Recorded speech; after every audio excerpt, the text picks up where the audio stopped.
안녕하세요.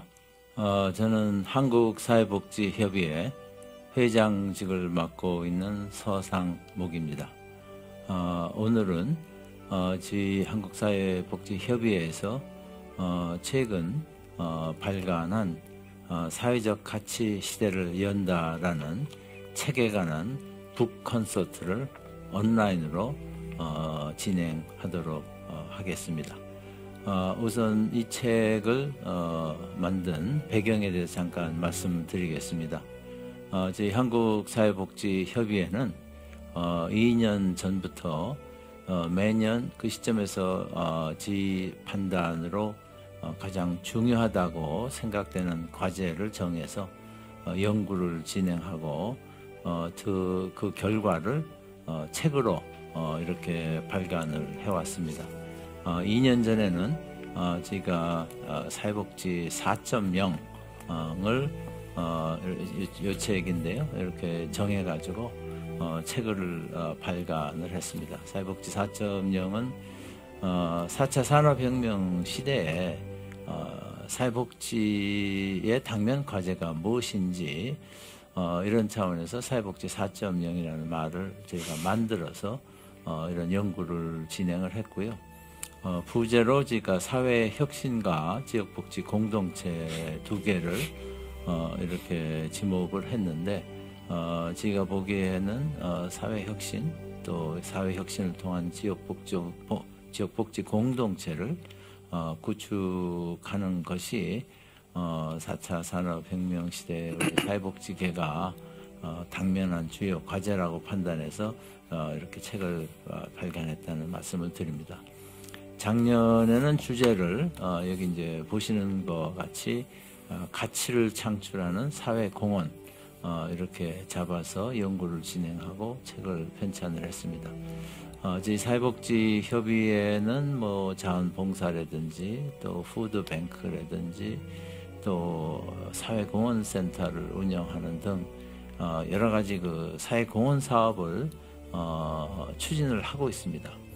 그래서 이런 사회공헌 사업의 가치 창출 효과를 극대화하는 방안을 제가 나름대로 연구를 해서 이 책에 그 결과를 담았다는 말씀을 드리겠습니다. 금년에는 오늘 북 콘서트의 주제인 사회적 가치 시대를 연다 이렇게 제가 주제를 잡았습니다. 그 이유는 여러분도 잘 아시다시피 19세기와 20세기는 세 차례에 걸친 산업혁명 과정을 통해서 경제적 가치의 효과가 극대화되는 어떻게 보면 경제적 가치 시대였다. 역사적으로 이렇게 얘기를 할 수가 있겠습니다. 그러나 특히 이제 3차 산업혁명 이후에 전 세계적으로 특히 선진국 한국을 포함해서 그 분배 문제가 악화되는 그리고 이제 양극화가 심화되는 이런 부작용을 낳고 있습니다. 그래서 이렇게 시작된 양극화는 4차 산업혁명 시대가 되면서 기술혁신 속도가 더 빨라지고 하면서 이 문제가 이제 더 심화되고 있고 특히 최근에는 이제 코로나19 사태를 계기로 해서 양극화가 오히려 더 가속화되는 이런 결과를 초래를 하고 있습니다. 그래서 우리가 이제 역사적으로 보면은 19세기, 20세기를 거쳐서 21세기는 좀 더 이제 균형을 잡아야 하는 그래서 경제적 가치를 기반으로 해서 균형이라든지 또 분배라든지 삶의 질이라든지 이런 것을 강조하는 사회적 가치 시대가 새롭게 열릴 것이다. 또 열려야 한다. 이런 측면에서 제가 사회적 가치 시대를 연다라는 제가 프로젝트를 수행하게 됐고요. 한국적인 차원에서는 저희 사회복지협의회가 이렇게 사회적 가치 시대를 여는데 선도적인 역할을 하겠다 이런 의미가 들어있고 또 세계적인 차원에서는 한국이 사회적 가치 시대를 여는데 이렇게 주도적인 역할, 또 선도적인 역할을 하겠다는 이런 정책 의지가 담아 있다고 얘기를 할 수가 있겠습니다. 이 책은 이제 네 개의 부분으로 구성이 되어 있습니다. 일부는 시대적 전환과 사회적 가치.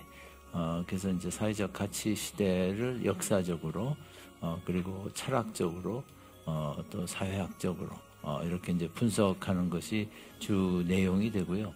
이거는 이제 저와 또 김경동 서울대 명예 교수가 집필을 했습니다. 오늘은 제가 전체적인 사회를 보기 때문에 저희 한국사회복지협의회 연구실장으로 있는 장영신 박사가 여기에 대해서 한 15분 정도 발표를 해 주시도록 하겠습니다. 제2부는 사회혁신과 임팩트 금융인데요. 이거는 신현상 한양대 교수님, 그리고 이종수 IFK 임팩트 금융 대표께서 연구를 진행을 하셨고, 오늘은 이종수 대표께서 한 15분에 걸쳐서 그 내용을 여러분께 설명을 드리도록 하겠습니다. 제3부는 시민 정신과 공동체에 관한 것입니다. 저자는 조상미 유화대학 교수님, 그리고 장영신 우리 한국사회복지협회 연구실장 두 분이 연구를 진행을 하셨고, 그 결과는 오늘 조상미 교수께서 한 15분에 걸쳐서 여러분께 발표를 하도록 하겠습니다. 제4부는 이제 컬렉티브 임팩트와 사회적 가치 전달 체계에 관해서 김정태 MYSC 대표님, 이동영 한양대 교수님, 이렇게 두 분이 집필을 하셨는데 오늘 또 두 분이 다 나오셨습니다. 그래서 김정태 대표님 또 이동영 교수께서 각각 10분씩 여러분께 그 내용을 설명을 드리도록 이렇게 하겠습니다. 그러면 제1부에 관해서 장영신 박사께서 설명을 해주시기 바랍니다. 반갑습니다. 지금 소개받은 한국사회복지협의회의 장영신입니다. 제가 발표할 이 시대적 전환과 사회적 가치는 사실 제가 쓴 부분이 아니라 굉장히 부담스럽고요. 이 두 분의 저자가 너무나도 유명하신 분이라 제가 누를 끼칠까봐 굉장히 조심스러워서 좀 많이 걱정을 했습니다. 그리고 또 앞부분에 대해서는 그래도 조금 제가 아까 서 회장님께서 많은 부분을 지금 설명해 주셨거든요. 그래서 조금은 좀 덜 부담스러움을 갖고 가겠습니다. 그리고 여기 지금 세 개 먼저 책이 나온 거는 아까 서 회장님께서 말씀하셨던 2018년부터 2020년까지 저희 한국사회복지협의회 미션으로서 책을 발간했던 내용들인데요. 보시면 아시다시피 이 책들이 처음에 18년도에 책이 내용을 떠나서 그 이미지라고 할까요? 이런 디자인 부분에서 지금 2020년께 굉장히 많이 좋아졌음을 알 수 있습니다. 일부 서 회장님께서 하신 경제적 가치 시대를 넘어서부터 제가 말씀을 드리도록 하겠습니다. 이 부분은 인류사회는 기술혁신을 통한 산업혁명으로 경제적 가치 시대를 열었습니다. 경제의 그 기하급수적 성장을 통해 인류는 물리적 풍요를 누리게 되었다는 그런 내용들이 여기에서 돼 있고요. 두 번째로 사회적 가치 시대의 필연성이라는 부분에서는 심리학자인 메슬로의 동기 이론으로서 표현되고 있습니다. 그래서 인간의 기본적인 욕구를 단계별로 생리적 욕구, 안전 욕구, 소속감 및 애정 욕구, 존경 욕구, 그리고 자아 실현의 욕구로 5가지로 구분하고 있습니다. 이는 인간이 경제 발전으로 물리적 욕구가 어느 정도 충족되면 자기 만족을 위해 좀 더 높은 차원의 욕구를 필요하게 된다는 의미로서 설명드릴 수 있습니다.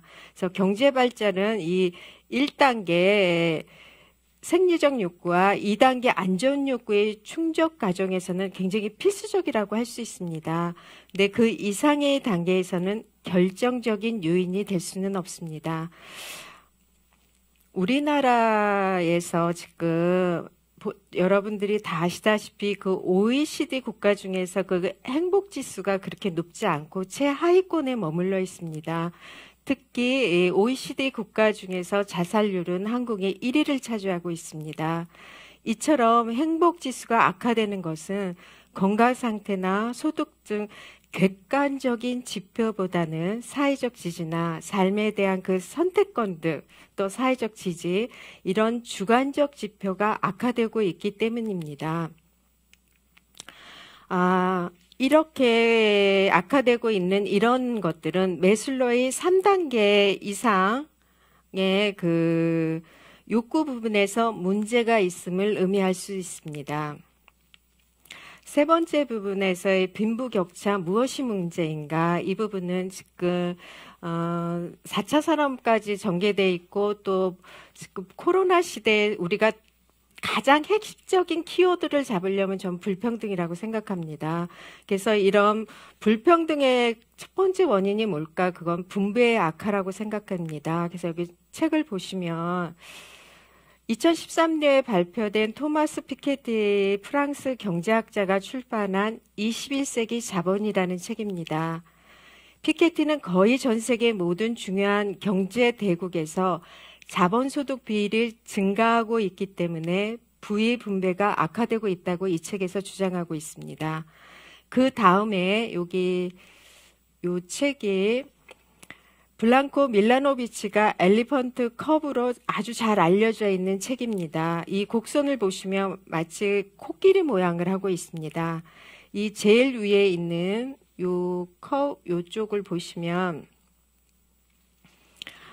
제일 위에 있는 사람들이 빌 게이츠나 혹은 이재용 삼성 부회장처럼 막대한 부를 쌓은 사람들이라고 할 수 있습니다.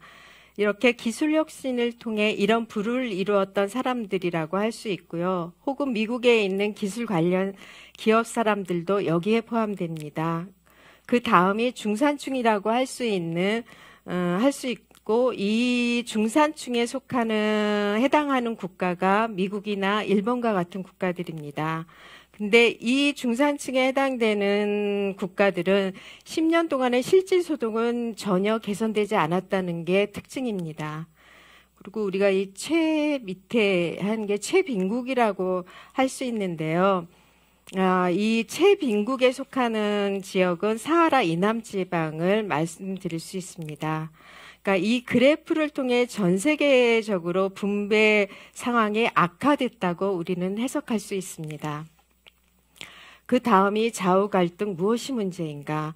여기 이 경제적 양극화 인식 추이를 보면 알 수 있듯이 소득 불평등 격차가 더욱 심화되고 있음을 알 수 있습니다.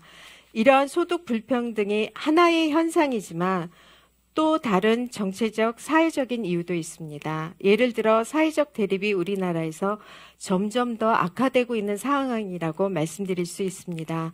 문화체육관광부에서 진행된 조사가 있습니다. 이 조사는 매년 실시되고 있는데 한국인 10명 중 9명이 경제적 양극화가 심각하다고 인식하고 있다고 지금 응답한 결과입니다. 왼쪽 그래프를 보면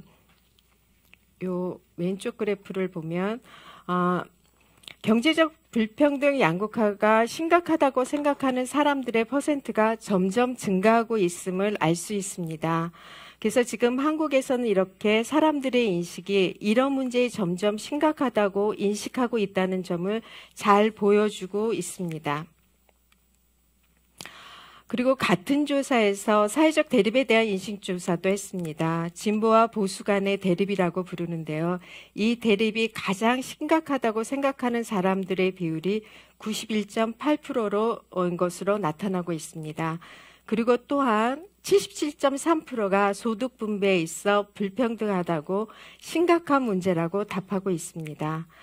마지막으로 사회적 가치 시대의 성공적 조건은 무엇인가에 대한 것이 이 책에서 가장 중요한 부분으로 다루고 있습니다. 지금 첫째가 사회공헌 활동 활성화로 행복한 대한민국을 만들기입니다. 그래서 이 서 회장님이 강조한 부분이 첫 번째, 두 번째에 나타난다고 볼 수 있습니다. 개인 차원의 사회공헌을 활발하게 하는 것은 개인의 행복도를 높이고 우리 사회를 좀 더 따뜻하고 훈훈하게 하는 촉매제가 될 것이라고 강조하고 있습니다. 사회공헌 활동은 기업에도 이익이 된다는 인식과 함께 CSR을 기반으로 사회 변화를 이끌어내는 새로운 시대가 열릴 수 있다고 강조하고 있습니다. 마지막에 사회적 가치시대의 성공적 요인의 마지막은 사회혁신의 주체. 그러니까 어떻게 보면 사회혁신을 통해서 지역복지 공동체를 구축하는 것입니다. 이게 저희 협의회 미션이기도 합니다. 지역복지 공동체는 역사적으로 보면 70년대에 추진된 새마을 사업은 경제사업이 중심이 되어 탑다운 방식으로 이루어졌고 21세기의 지역복지 공동체의 사업은 민간이 주도하고 정부가 지원하는 버텀업 방식으로 진행돼야 성공할 수 있다고 필자는 강조하고 있습니다. 정부 시장 그리고 지역 공동체는 사회를 구성하는 세 가지 기본 요소로 서로 균형을 유지한다고 라그란 자람이라는 저자가 세 기둥에서 지금 이거를 강조하고 있는데 저자도 이거와 같은 이 책을 통해서 지금 강조하고 있습니다. 그래서 만일 시장이 약하면 사회는 비효율적이 되고 지역 공동체가 약하면 사회는 정실 자본주의가 되며 정부가 약하면 사회는 혼란스러워진다고 강조하고 있고 반면 시장이 너무 강하면 사회는 불평등해지고 지역 공동체가 강하면 사회는 정체되며 정부가 강하면 사회는 권위적이 된다고. 따라서 균형이 중요한데 현재의 문제는 지역 공동체가 악순환의 함정에 빠져 있다는 것입니다. 그래서 우리가 사회적 가치 시대에서의 성공적으로 이루어지려면 사회 혁신을 통해서 지역복지 공동체가 구축되어야 한다는 것을 강조합니다. 이거로써 첫 번째 그 발표를 마치고요. 두 번째 김경동 교수님께서 사회적 가치의 철학과 미션이라는 것을 집필하셨습니다. 이 부분은 김경동 교수님이 여기 보시면 사회적 가치라는 책으로 먼저 작년에 이거를 집필을 하셨어요. 근데 이 사회학자인 김경동 교수님의 책을 제가 어떻게 설명한다는 거는 저에게 굉장히 버거운 부분이라 제가 이 신문에 난 내용을 좀 소개해 드리도록 하겠습니다. 이 책에 대해서 신문에서 서평한 거를 제가 말씀드리겠습니다. 사회적 가치의 의미를 실질적인 목적으로 개념 규정하는 차원을 넘어 철학적, 사회학적 관점에서 해석했습니다. 사회적 가치란 내용적으로 어떤 가치를 가리키는지를 우주론과 문명사라는 거시적이고 장기적인 안목에서 논의한 책입니다. 특히 이 책은 우리나라의 사회학적 연구가 주로 서구의 이론적, 방법론적 패러다임에 의존했던 것을 반성하며 동방의 주요 사상을 통해 나름의 독자적이고 자주적인 문명론의 관점에서 사회적 가치의 의미와 중요성을 성찰하는 대안적 담론을 제시하고 있습니다. 그래서 이 책을 좀 여러분께서 사서 보시면 이 사회적 가치의 철학과 비전에 대한 내용을 좀 더 이해하시기 쉬울 거라고 생각합니다. 그래서 우리 이 장에서는 첫 번째로 현대 자본주의 전개 과정에서 사회적 관심의 변천을 이 피라미드로 기업의 사회적 관심 역 피라미드를 통해서 소개하고 있고요. 두 번째 사회적 가치 철학의 사회적 가치에 대해 철학으로 해석을 하고 있습니다. 그 첫 번째 공공성 가치로서의 사회적 가치, 또 두 번째는 인간주의 가치로서의 사회적 가치, 세 번째 공동체주의 가치로서의 사회적 가치, 마지막으로 생애주의 가치로서 사회적 가치로 이렇게 해석하고 있는 게 두 번째 챕터입니다. 세 번째 장에서는 사회적 가치의 사회학적 비전에 대해서 다루고 있습니다. 이 장에서는 본격적으로 사회적 가치의 문제에 대해 전개하고 있습니다. 다음으로는 사회적 가치의 철학적 의미를 추적하고 나아가 사회적 관점에서 어떤 미래지향적 비전을 제시할 때 사회적 가치가 어떻게 자기매김을 하게 되는지를 탐색하고 있습니다. 아울러 선진 사회의 의미를 정리하고 성숙한 사회의 비전을 탐구하며 문화적 교양으로 정화한 사회의 이념형을 제시하고 있습니다. 마지막으로서 사회적 가치에 대해 체계에 대해 설명하고 있습니다. 사회적 가치가 어떤 가치 체계를 구성하는지에 대해 개인과 사회적 처안에서 보편적 가치를 탐색하였습니다. 이것으로 인해서 저희 1장에 대한 설명을 마치겠습니다. 감사합니다. 장영신 박사 수고하셨습니다.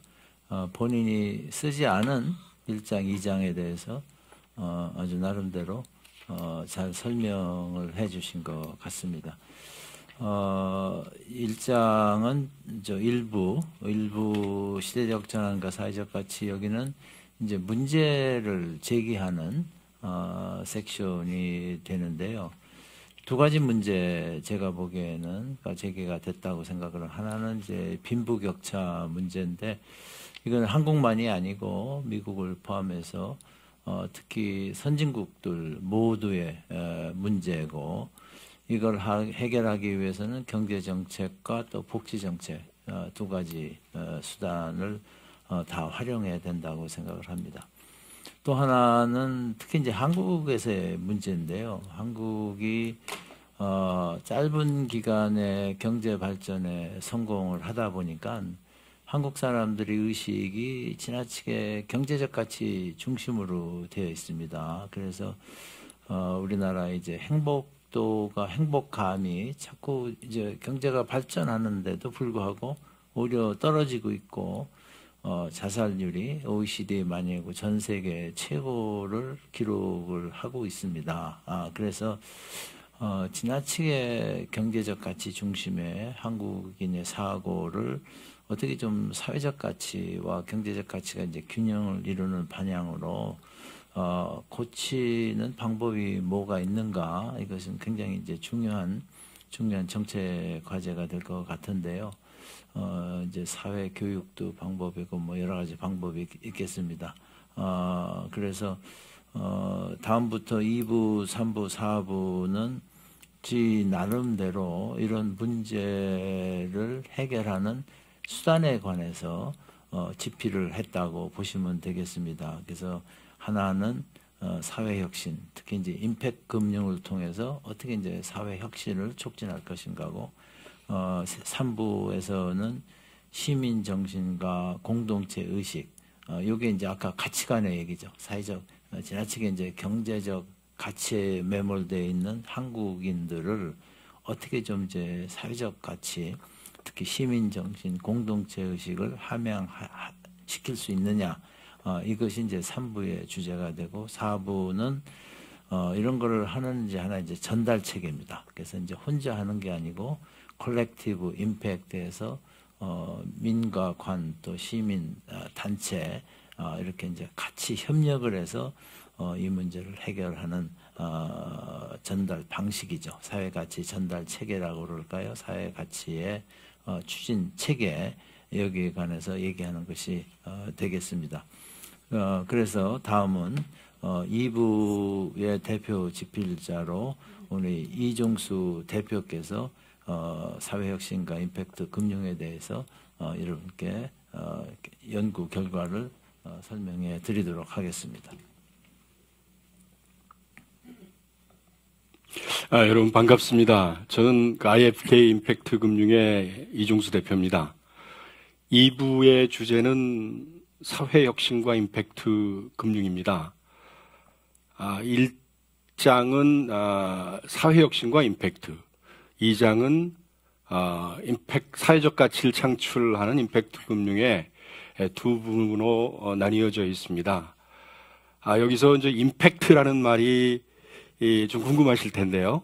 앞에 아마 소셜 임팩트가 이렇게 생략이 됐다고 보고, 우리가 오늘 이 맞이하는 책의 사회적 가치 시대를 연다는데, 사회적 가치라는 말하고 일맥상통하는 그러한 용어라고 이해를 하시면 될 것 같습니다.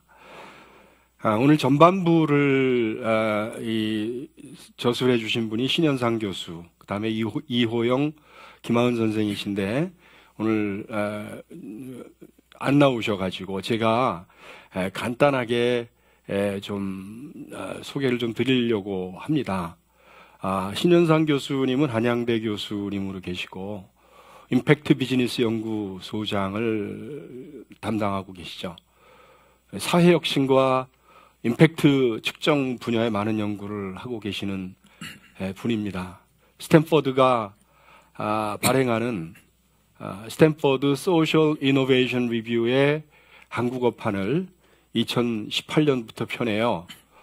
사회혁신을 주제로 다양한 활동을 하시는 교수님이시죠. 이번 저술에서는 우리 사회에서 사회혁신이 왜 필요한가? 특별히 사회문제 해결에 있어서 사회혁신은 어떤 역할을 하고 있는가 하는 문제를 설명하고 있습니다. 그리고 측정이 없으면 관리할 수 없다라는 전제 하에서 임팩트, 즉 사회적 가치의 측정과 관리에 관한 다양한 이야기를 풀어가고 있습니다. 임팩트 측정의 의미, 이론적 배경, 그리고 그 방법론들을 구체적인 사례와 함께 잘 설명해 주시고 계시죠. 현대사회의 문제를 해결하기 위해서는 임팩트 측정의 관리를 통한 사회혁신을 이루어야 한다는 것이 이 장의 결론입니다. 그러면 제가 김양우 교수, 이정민 박사와 함께 저술한 사회적 가치를 창출하는 임팩트 금융에 대해서 설명을 드리겠습니다. 우리 사회 참 문제가 많죠. 근데 지난 70여 년 동안 우리가 6.25 이후에 상당한 많은 발전을 해왔는데 그 동전의 이면에는 상당히 많은 사회 문제가 존재합니다. 아까 전장에서 자살률에 대해서 얘기했는데 자살률이라고 하는 거는 사실 모든 사회 문제가 결집되고 노출된 거거든요. 그만큼 우리 사회의 문제가 엄청나게 많이 존재하고 있습니다. 어떻게 보면 모든 세대가 행복하지 않은 그런 사회에 우리가 살고 있지 않을까 이렇게 생각합니다. 청년들은 청년들대로 취업이나 결혼 또는 주거 문제 상당히 어려움이 많죠. 장년들은 미래에 대해서 고민을 하고 노년들은 노년에 행복하지 않은 삶에 대해서 많은 애로사항이 있습니다.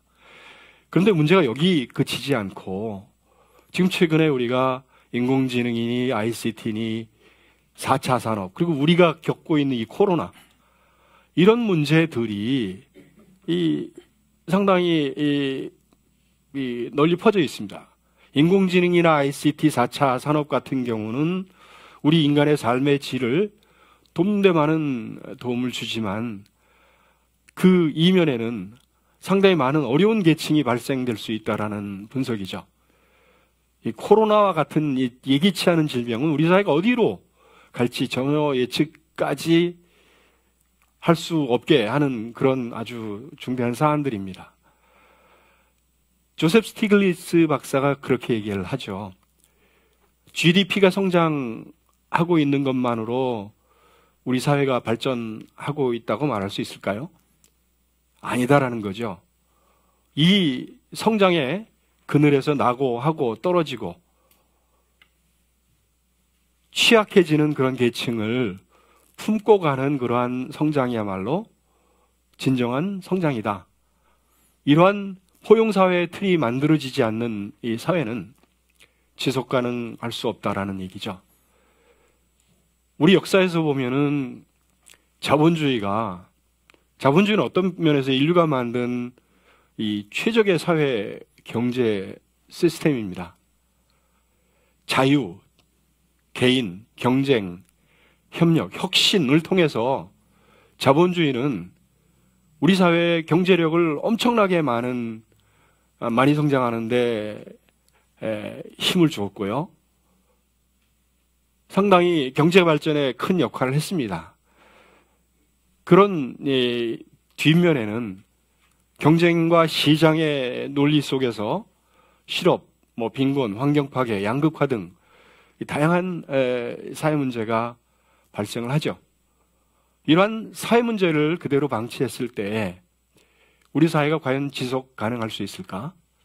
그래서 자본주의에 대한 반성으로 최근에 자본주의 4.0, 따뜻한 자본주의, 공동체 자본주의, 빌 게이츠 같은 사람은 크리에이티브 캐피탈리즘, 공유경제 이러한 개념들이 이제 대두되고 있습니다.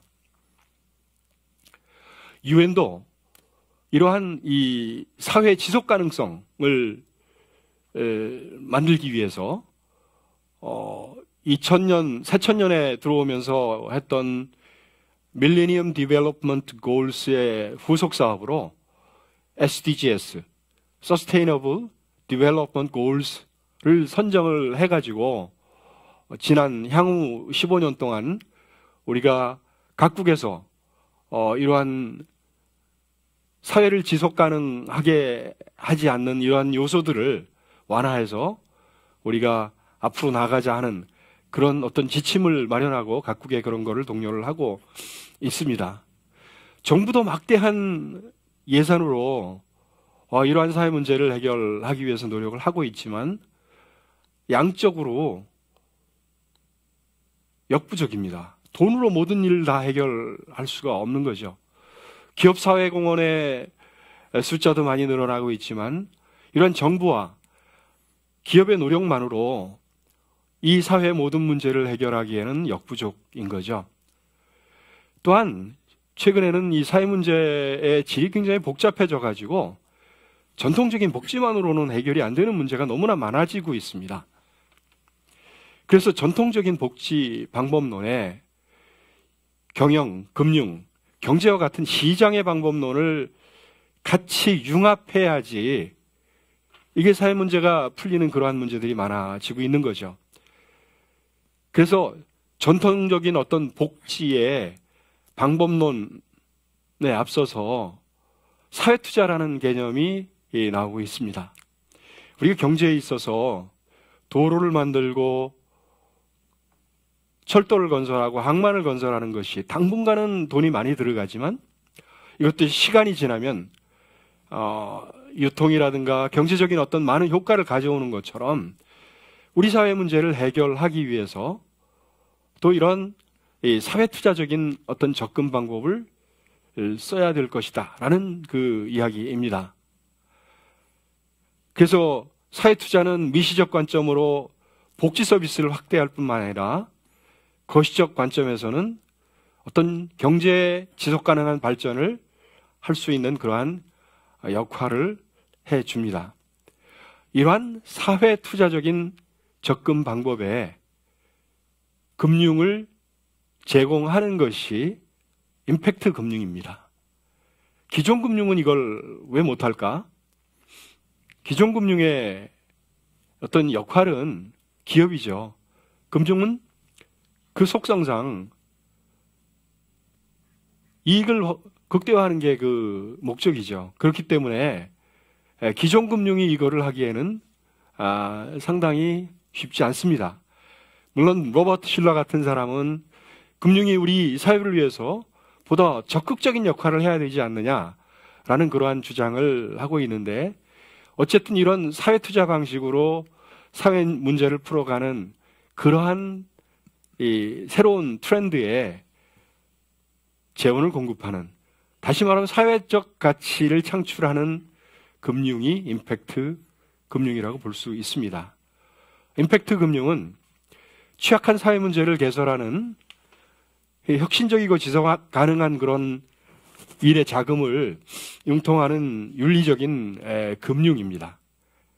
그래서 전통적 복지도 필요하지만 한편에서는 이러한 임팩트 금융 또는 사회 투자의 방식으로 사회 문제를 혁신적으로 또는 지속 가능하게 풀어가는 그런 방식도 같이 있어야 된다라는 거죠. 해외에서는 이러한 임팩트 금융이 상당히 다양한 형태로 최근 한 20년간 발전을 해왔습니다. 마이크로 크레딧이 그 중에 아마 선두주자라고 볼 수 있죠. 그라민은행의 사례에서 우리가 봤듯이 가난한 사람들한테 돈을 고기를 주는 것보다는 고기를 빌려주고 고기 잡는 방법을 알려준다라는 그런 캐치프레이스를 가지고 시작한 마이크로 파이낸스. 그 다음에 임팩트 금융의 첨단 어떤 상품이라고 볼 수 있는 소셜 임팩트 펀드. 그 다음에 우리나라에도 많이 알려진 크라우드 펀딩. 그 다음에 임팩트 인베스팅. 지역사회를 위한 금융, 임팩트 파이낸스.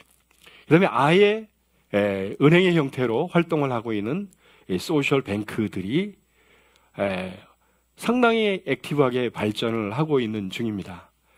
우리나라에서도 2000년 초반에 신한은조합 사회연대은행이 마이크로 크레딧을 시작한 이후로 이런 임팩트 금융이 다양한 형태로 많이 발전을 해오고 있습니다. 이 발전 과정에서 상당히 많은 제도화 내지는 법제화가 만들어졌죠. 사회적 기업 육성법도 만들어졌고 협동조합 기본법도 제정이 됐고 휴면예금법도 제정이 됐고 서울시에서 사회투자기금을 출범하기도 했고 그다음에 서울시와 경기도에서 SIB를 이렇게 출범하기도 했습니다. 특별히 이 정부 들어와서 사회적 금융 활성화 방안을 만들면서 이러한 임팩트 금융, 사회적 금융이 상당히 양적으로 많이 성장하고 있는 중입니다. 우리나라 임팩트 금융의 특징을 볼 것 같으면은 이 초기에 민간이 뭔가를 해요.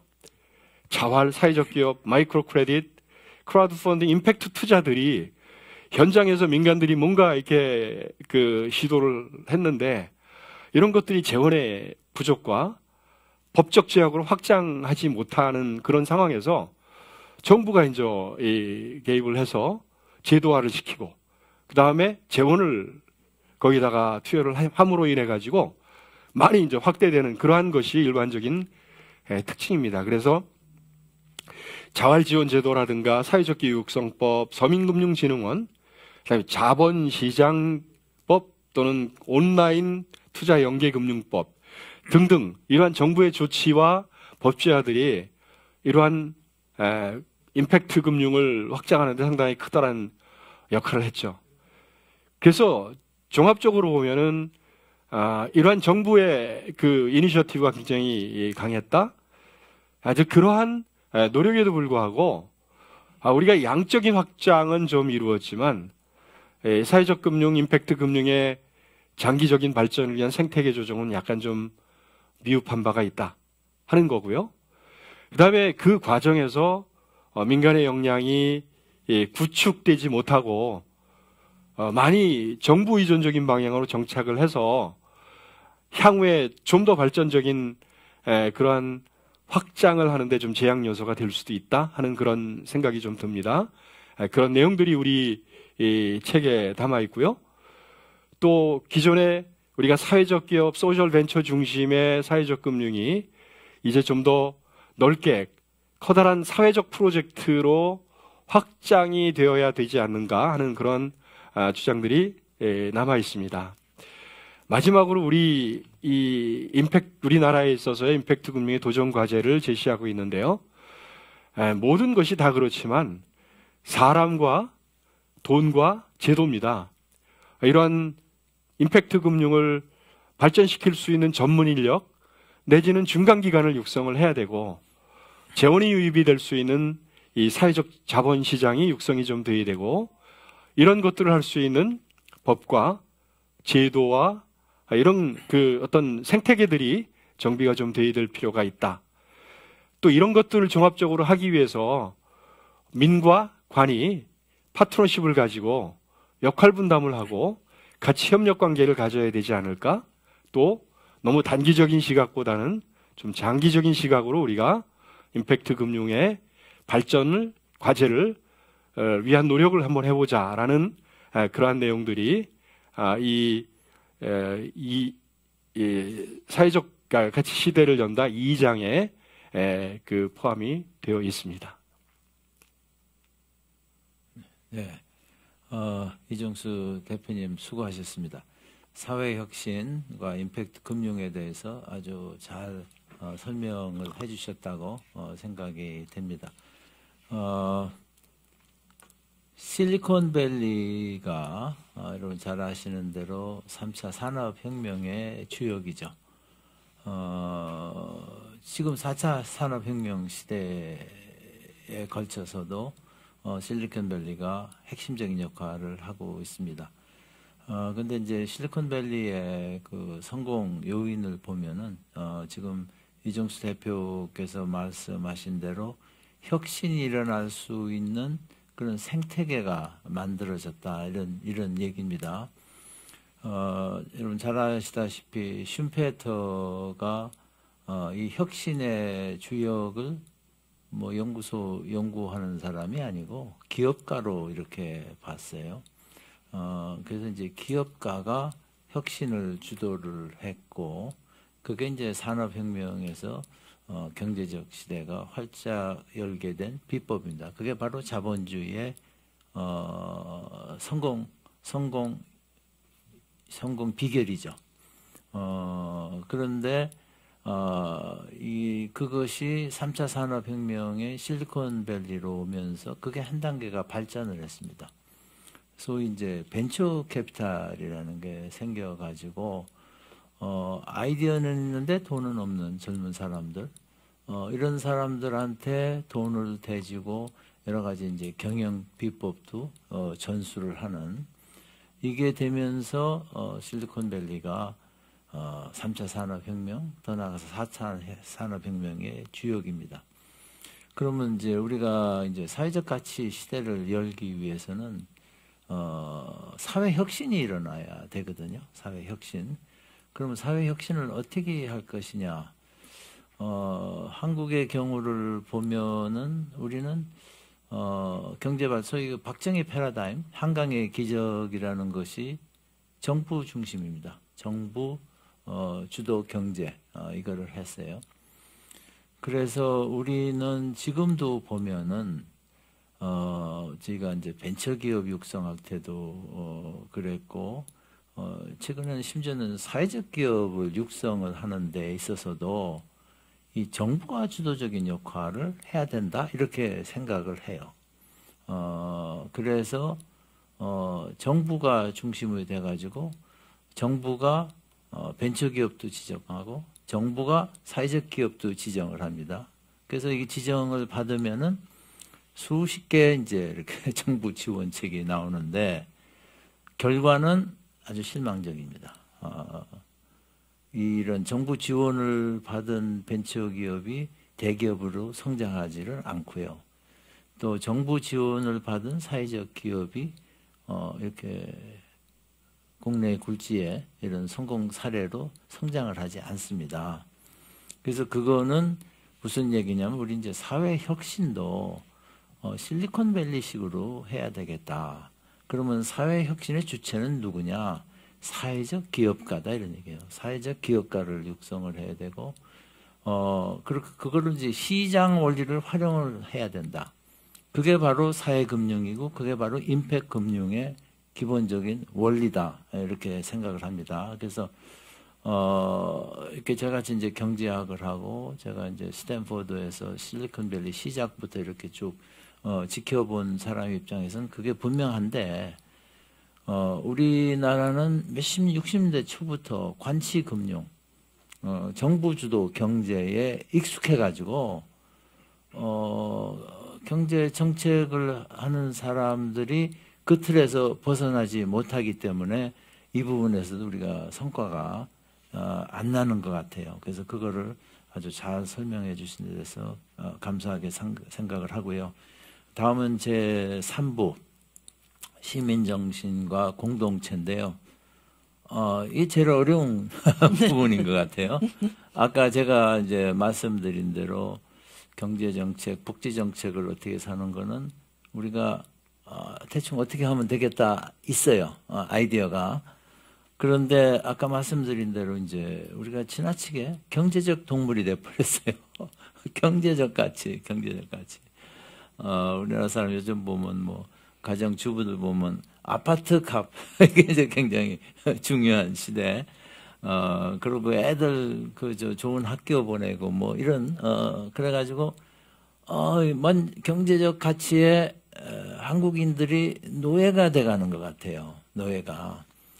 그래서 이게 이제 생활 수준이 좀 높아지고 하면은 이게 좀 나아져야 되는데 우리는 나아지지가 않아요. 사교육 점점 가면 갈수록 심해지고 이제 유럽의 이제 선진국들은 상당히 이제 경제적 가치 시대를 넘어서 의식 구조도 보면은 굉장히 이제 사회적인 거를 중요시 여깁니다. 특히 북유럽 경제 발전 또 복지 발전을 다 이제 잘한 모범 국가로 북유럽 국가들 하는데 이분들의 의식 구조는 우리하고 달라요. 그래서 이 문제를 어떻게 하면 되는지 요게 이제 3부의 주제인데 요거를 조상미 교수께서 여러분께 비법을 설명을 해드리겠습니다. 네, 안녕하십니까. 방금 소개받은 이화여대 사회복지학과 사회적경제협동과정 조상미 교수입니다. 협의회가 또 서상모 회장님께서 이렇게 비전을 가지고 사회적 가치 시대를 연다 이런 제목으로 책을 낸다고 했을 때 저는 너무 기뻤습니다. 저는 이제 사회복지학과 그리고 또 사회문제 해결 전문가, 정말 사회정의, 불평등 이런 거에 관심을 가지고 사회복지학과를 선택했고 그 길을 걸어왔고요. 그런데 이렇게 보니까 한 학과가 또 사회 문제를 해결하는 시대는 아니다. 그래서 이화여대 15개의 학과를 융합하여 사회적 경제 협동 과정을 세웠습니다. 제 연구 분야는 이제 사회복지 행정 조직 관리, 또 사회적 기업 이런 쪽인데 또 조직 내에서도 다양성과 포용 이런 쪽으로 연구를 하고 있고요. 사회적 기업 쪽 연구들을 많이 했습니다. 그리고 이제 사회적 경제 협동 과정 특성화 사업단에서 소셜 임팩트 포럼, 뭐 다양성과 포용을 향하여 이런 것들을 지금 이번 3회째까지 준비하고 있는데요.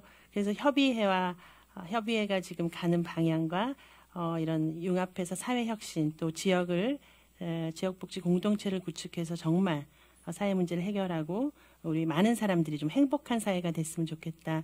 그런 취지에 너무 공감하고 저도 앞으로 또 그 길을 계속 걸어가려 합니다. 제가 맡은 부분은 시민정신과 공동체 1장인데요. 역사적 고찰 부분을 맡았습니다. 그래서 사실 공부가 많이 됐습니다. 그리고 제가 왜 사회복지를 하면서 사회적 경제를 세웠는지 다시 한번 성찰하고 돌아보는 그런 시간이 되었습니다. 그래서 이런 기회를 주신 협의회 또 서상모 회장님께 매우 감사드립니다. 문제의식은 그렇습니다. 많은 분들이 말했지만 현재 한국 사회는 행복한가? 2020년 대한민국의 단상을 보면요. 삶의 만족도는 최하인데 경제성장률은 코로나, K방역 등 경제성장률 1위일 거라고 예상을 하고 있습니다. 그런데 성장 지향사에서 겪는 산업사회 문제로 우리나라의 소득 불평등은 매우 심하고요. 사회적 관계 단절과 신뢰 부족이 큰 사회적 문제입니다. 모두 아시다시피 불평등과 단절이 계속 심화되고 있고요. 그래서 성장률 자체보다 그 내용과 방향을 짚어봐야 할 시기이다. 이런 문제 제기를 하겠습니다. 자, 그리고 모두 아시다시피 현재 복지 혼종 시대인데요. 정부 복지국가를 내세우면서 정부의 복지 제도는 물론 기업, 사회적 책임, 기업의 사회적 공헌, 그리고 대학, 사회적 경제 조직 등 이제는 복지 혼종 시대라고 해서 이렇게 융합되면서 혼종 영역이 생기면서 다양한 플레이어들이 역할을 하고 있습니다. 정부, 기업, 시민, 대학 모두 역할을 하고 있는데요. 이거 매우 저는 고무적이라고 생각을 합니다. 모든 사람들이 이런 역할을 하고 사회 문제를 해결하고 사회적 가치를 향해서 어떤 역할을 한다는 것은 매우 고무적이다. 그런데 정말 이게 기업과 정부가 지원하고 한다고 해서 진정으로 불평등과 단절을 완화하고 어떤 지역의 사회 문제를 해결해 갈 수 있을까? 이 질문이 들었고요. 그래서 정말 중요한 시민들, 공동체의식 이런 것들, 그래서 시민권의 개념과 역사에 대해서 고찰하고 공동체와 사회적 경제의 관계 속에서 어떤 미래 방향을 제안해 보고자 합니다. 그래서 이제 시민권의 개념을 한번 살펴보겠는데요. 시민권은 구성원의 지위로서 매우 사실은 재미없는 부분인데 저는 진짜 재밌게 공부했습니다. 그래서 여러분도 보시면서 재미 있으실 것도 같아요. 시민권은 일련의 권리와 의무, 책무를 갖고 있는데요. 평등, 정의, 그리고 자율성을 내포합니다. 그리고 근대 시티즌십의 중심 개념에는 평등이 공통 요소입니다. 근데 이제 이런 근대 학자들인데요. 50년대 아렌트나 마샬은 비슷한데 마샬 같은 경우는 시민권의 사회 경제적 의미를 부각을 한 학자고요. 아렌트의 경우는 사회 경제 문제를 공적 사안에서 제외한 학자입니다. 다렌도르프는 국가 구성원의 권리, 평등권의 실현, 공동체 삶에 참여할 기회를 어떤 시민권 개념에 포함을 했고요. 힌스테레는 다문화 사회의 포용과 차이, 이걸 조절하는 문제가 시티즌십의 중요한 과제다. 그래서 학자들별로 평등은 공통 요소이지만 약간씩 다른 퍼스펙티브를 가지고 있습니다. 근데 결국 시티즌십을 탐구할 때 꼭 다뤄야 하는 세 가지는 범위, 시민이 누구이냐, 시티즌십의 범위가 누구이냐, 그리고 권리와 의무, 책무와의 관계, 그리고 엷은 시티즌십이냐, 두터운 시티즌십이냐, 이런 것들 세 가지가 매우 중요한 요소였습니다. 자, 이게 정말 제가 오랜만에 역사 공부를 열심히 했는데요. 정말 재밌는데 간단히만 말씀드리겠습니다. 고대, 이 부분이 이제 여러분 책에 보시면 페이지 213에서 14에 제가 좀 엑기스입니다. 제가 정말 잘 정리한 거니까요. 여러분은 잘 보시기만 하면, 저는 여러 가지 책을 보면서 머리를 쥐어짜면서 했는데요. 그런데 이 시민권의 개념을 보면서 우리가 이렇게 해서 복지국가로 왔고 지금 다문화 포용 사회로 가고 이런 것들이 연결이 다 됐습니다. 고대 그리스 아시다시피 폴리스라는 작은 규모의 유기적 공동체인데 이때 이제 아리스토텔레스는 사람됨의 핵심이다. 그러니까 우리가 시민은 당연히 가져야 할 거다. 그래서 책무에 근거했습니다. 그리고 인간 본성의 정치적 표현이고, 그리고 폴리스라는 작은 규모의 유기적 공동체에서 정치에 참여하는 아주 특권 같은, 그렇습니다. 물론 여성이나 노예는 여기서 다 제외됐습니다. 로마로 오면서는 이게 조금 시민들의 이익을 확보하기 위한 수단, 그래서 참여와의 관련성을 상실하고 대신에 사회적 통제와 화해 수단이었고요. 그 배경은 로마 공화국이었습니다. 좀 커졌죠, 배경이. 중세로 와서 봉건사회 또 종교가 발달하면서 교회 종교 안에서 했고요. 역사에서 중세에서는 시민사회가 거의 사라진 시기입니다, 사실. 그렇지만 그 안에도 상업 쪽이라든가 교회, 종교 집단에서 소규모의 시민 시티즌십이 있었다. 그러나 다른 참여의 윤리가 포함했다. 이때는 이제 상업이 활발하고 르네상스 시대가 열리면서 그런 의미에서 시민권이 이제 발달했고요. 사실 근대로 와서 우리가 국가를 기본으로 해서 시민권이 기초가 다져졌습니다. 그래서 16세기 말에 기초가 다져진 자유주의적 국가의 발전과 밀접하고요. 프랑스 혁명 유명한데 1789년 이제 프랑스 혁명 이후 이 시민권이 굉장히 공고화됐다. 그런데 이제 이렇게 쭉 보면은 고대와 정근대 개념의 연속성상에서 발전했고, 고대 그리스 스토아 철학자의 도덕적 평등이면서 여기까지 와서 자유주의적 담론의 영감을 받았다. 그렇게 이야기를 하고 있습니다. 근데 시민권이란 국가 구성원으로서의 주권 또는 공적 행위자로서의 정치적, 법적 자격 권리를 행사할 수 있는 자격이다. 이렇게 정의를 하고 있습니다. 여기 이제 실천을 보시면 고대 그리스는 폴리스에서 제도적으로 나타나는 정치를 논하고 입법자, 집행자, 그리고 어떻게 보면 범위가 좁아서 그렇지 약간 노블리스 오블리제 같은 거죠. 그리고 꼭 군대에도 참여해야 되고 그 특권적 지위는 있지만 굉장히 사람됨의 핵심이고 의무를 강조한 그런 시기입니다. 그런데 고대 로마에서는 제국의 백성이고 단순히 좀 사법적인 안전장치다. 공화주의적 시티즌십이었고요. 중세에서 시민은 영주에게 기속되지 않는 도시의 구성원, 상인과 수공업자들이었고요. 피렌체나 베네치아 같은 몇몇 이탈리아 도시 공화국에서 나타났습니다. 여기서는 이제 개인적인 구원을 추구하면서 자아 성찰, 또 경제 활동에 종사하는 이런 것들이 시민의 역할이었습니다. 이제 근대에 와서는 이제 귀족이 아니면서 적정한 부를 축적한 평민이고 국가를 중심으로 해서 이제 시민의 범위가 넓어졌습니다. 그래서 고대에는 시티즌십의 범위가 매우 깊이 있고 두터웠는데 또 고상한 형태 이상형이었고 그렇지만 배타적이긴 했습니다. 그런데 고대 이제 로마에서는 좀 얇고 법적인 개념이 되어가고 탄력이 있고 포괄적이긴 했습니다. 근데 이제 사회적 통제의 수단이다 이렇게 보는 냉소적 견해도 있고요. 중세에서는 예외적이고 계층적인 시티즌십인데 대부분의 사람들은 배제됐고요. 개인적인 구원을 추구하면서 성과가 시장이 융합했다 이렇게 표현을 하고 있습니다. 그리고 이제 근대에 와서 평등주의, 자유주의 발전이고 국가를 배경으로 좀 했고요. 발전했고 교회와 국가가 분리되기 시작했습니다.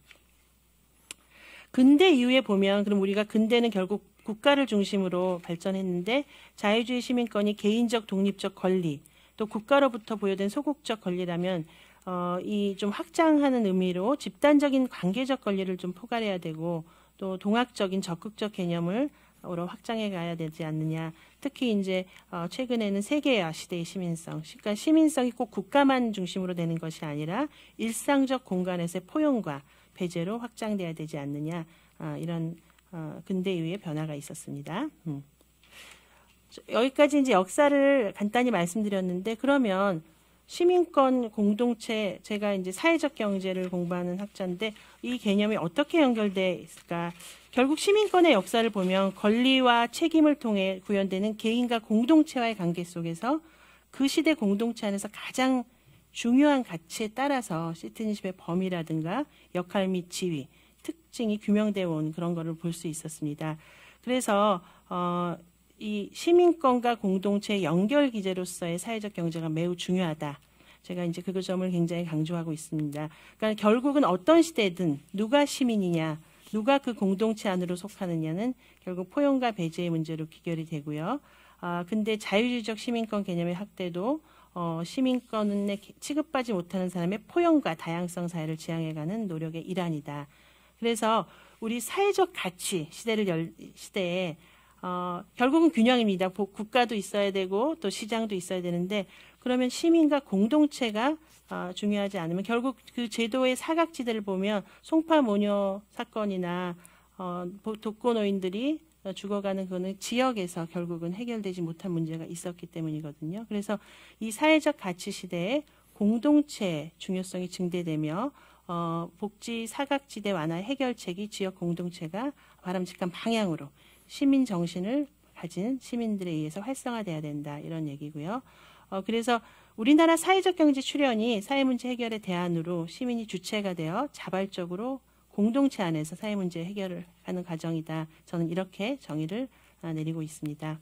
이거는 이제 사회적 경제 개념이 넘어가고요. 근데 저는 사회적 경제가 사실 우리나라에서 4대 조직 유형, 대표적으로 사회적 기업, 협동조합, 마을기업, 자활기업, 조직을 증가시키고 양적 확대를 이렇게 정부가 주도해서 이렇게 됐지만 결국은 그 안에서 시민은 어디 있느냐 이런 문제의식을 내놓고 싶습니다.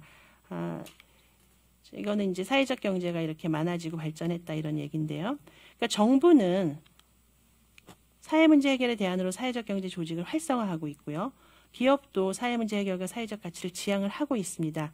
그런데 현재까지 사회적 경제 활성화는 조직의 확대와 사회적 기업을 키우는 데 집중했습니다.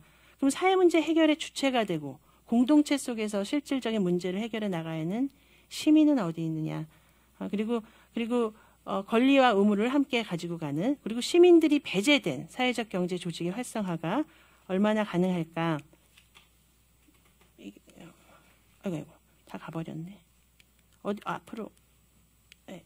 네. 이런 이제 문제의식을 제가 가지고 있고요. 생각해보면 우리 시민들이 법이 제정되기 전 이미 사회적 경제 그리고 공동체 의식, 지역 복지가 이미 우리 안에 엄연히 존재해온 가치였습니다. 그래서 시민사회 핵심 경제행위 주체로서의 사회적 경제가 이제 중요하다. 그래서 사회적 경제가 지역운동, 시민운동과 공동체운동을 연결할 수 있는 좋은 접근 방법인데 이게 복지국가를 지향하는 가운데 전달체계 안에서 함께 융합돼서 이렇게 가야 한다. 그리고 사회적 가치가 생산, 교환, 분배에 소비되는 시민사회에서, 지역에서 활성화될 때 결국은 진정으로 사회적 가치가 실현되고 사회 문제가 해결될 수 있다. 이런 얘기를 하고 있고요.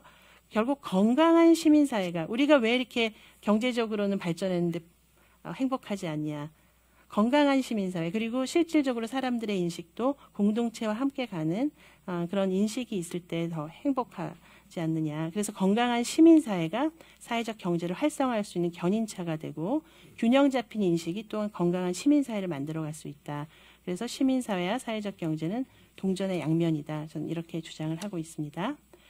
그래서 다시 이제 지역으로 가야 되는데요. 복지제도, 기업의 역할 다 중요합니다. 그런데 지역을 봤을 때 다시 지역으로 시민정신과 공동체를 통해서 사회적 유대를 보거나 우리가 예전에 있었던 유대, 그리고 지원 없고 돈 안 들어와도 그냥 마을에서 불쌍한 사람 서로 함께 도와주고 이런 거 늘 있었지 않습니까? 지금도 우리 K방역 보면은 공동체 의식이 우리의 방역을 이렇게 잘 해내지 않았습니까? 그래서 시민의식과 공동체 연결 기제로서의 사회적 경제 역할이 강화돼야 된다. 조직만 확대하는 것이 아니라, 그리고 그런 혁신가들, 그런 사람들이 시민이 돼서 그 지역에서 문제를 해결해 가야 된다. 그런 얘기를 하고 있고요. 그래서 시민 정신과 공동체, 살아 숨쉬는 지역이 없다면 사회적 유대의 보고는 요원하다. 그래서 사회적 신뢰가 기반한 호혜적 이타성을 재발견하고 다양한 구성원을 포용하는 시민 정신이 공동체적 가치와 연결되어야 한다. 그리고 포용과 다양성 사회 구현은 시민의식과 공동체성에 기반한 지역복지 공동체 구축이 해결책이다. 그렇다면 이제 지역복지 공동체 구축을 어떻게 해야 되느냐. 우선 저는 커뮤니티 케어와 사회적 경제를 연결하는 사회적 가치 전달 체계로의 개편을 주장하고 있고요. 또 중앙정부에서는 통합적 가버넌스를 확충해야 되고, 지방정부의 가버넌스 역할을 정립해 가야 될 필요가 있다. 그리고 지역사회 중심의 생태계를 구축해 나갈 필요가 있고요. 그리고 교육도 매우 중요하고요. 저는 사실 제가 사회복지를 전공했기 때문에 매우 행복한 것 같습니다. 제가 사회복지를 전공하지 않았다면 이렇게 바쁘고 이렇게 일이 많은데 이렇게 행복할 수 있었을까? 공동체를 중요시하고 이런 거를 공부했고 이런 거를 실천하려고 노력하기 때문에 저는 참 행복하다고 생각하거든요. 그래서 지역 공동체를 활성화하고 시민정신과 공동체의 연결기제로서의 사회적 경제 역할이 살아나야 한다. 그래서 저는 지금은 사회복지협의회가 하는 역할이 너무 중요하고 너무 정말 박수 보내고 싶고요. 사회적 경제 중간 지원 조직 확대도나 이제 사회복지협의회 역할이 잘 정립되고 이러한 중간 지원 조직들이 이런 생태계를 구축하는 역할을 잘 할 수 있도록 그러한 생태계를 만들어가야 한다. 이런 생각을 하고 있습니다. 그리고 이 책에서 그렇게 주장을 하고 있습니다. 마지막으로 이제 한국 사회가 제가 아웃라이어라는 책에서 예전에 굉장히 감동받았는데요. 어떤 지역에서 어떤 지역만 로제토 마을이라는 지역인데 그 마을에만 심장병 환자가 없는 거예요. 그래서 의사랑 사회학자가 함께 막 연구를 했는데 모든 뭐 부자 동네도 다 많은데 그 사회에는 공동체 의식이 살아있고 서로 지나가면서 어떻게 지내냐 묻고 뭐 이런 것들 예전에 우리가 가지고 있던 것들인데 그런 것들이 이제 여성의 노동이나 막 너무 막 그런 걸로만 지금 나쁘게 생각되고 있는데 사실 그런 것들이 바람직한 방향으로 살아나고 함께 공동체가 함께 문제를 해결해가고 하는 지역의 토양이나 문화적 유산과 기회를 이제 제공할 시기이다. 그래서 저는 한국 사회 자체가 시민의식과 공동체성을 담보하고 포용과 다양성 사회 토양을 지닌 아웃라이어가 되기를 기대하면서요. 복지국가 또 기업, 시장의 역할, 시민의 역할의 균형이 잡히기를 기대합니다. 이상입니다. 네, 수고하셨습니다.